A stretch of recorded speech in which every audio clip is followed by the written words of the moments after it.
എല്ലാരും ഞങ്ങളോട് ക്ഷമിക്കണം. ഇതെന്റെ ചേച്ചീന്റെ ഭർത്താവാണ്. ഇത് മറ്റേ വീഡിയോ അല്ലേ? ഇതിന്റെ ഒരു വേറൊരു വീഡിയോ ഉണ്ടല്ലേ?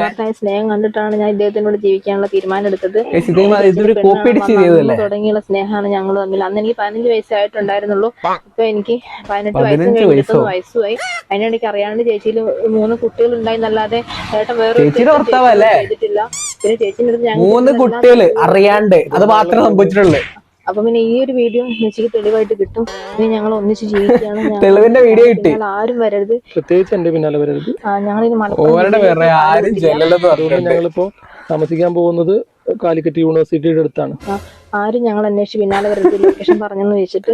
കാരണം അതിന്റെ ആവശ്യമില്ലല്ലോ. ഇനി ഞങ്ങൾ ഒന്നിച്ച് ജീവിക്കാൻ പോവാണ്. ഒന്നിച്ച് ജീവിക്കുന്നവരെ നിങ്ങൾ പിരിക്കരുത്. വരും, ഞാൻ തിരിച്ചു വരും. എനിക്ക് അവിടെ നിന്നൊരു ചേച്ചി വിളിച്ചാൽ തിരിച്ചു പോകട്ടാ. അല്ല, തിരിച്ചു കൊണ്ടുവരാനുണ്ട് എന്റെ കൂടെ. അപ്പം അങ്ങനെ ഞങ്ങൾ പൂർണ്ണമായിട്ട് ഇട്ടെറിഞ്ഞ് പോവല്ല. ഇത് എന്റെ സാലറി കിട്ടാൻ വൈകിയതുകൊണ്ടാണ് ഞങ്ങൾ ഇത്രയും കാത്തിരുന്നത്. ഈ തിങ്കളാഴ്ച എന്റെ സാലറി കിട്ടും. പിന്നെ ഞങ്ങൾ ഒന്നിച്ച് ജീവിക്കും. പിന്നെ ഇതെന്തൊക്കെയാണ് ഞാൻ സ്കിപ്പ് ചെയ്യാൻ പോവാണ്.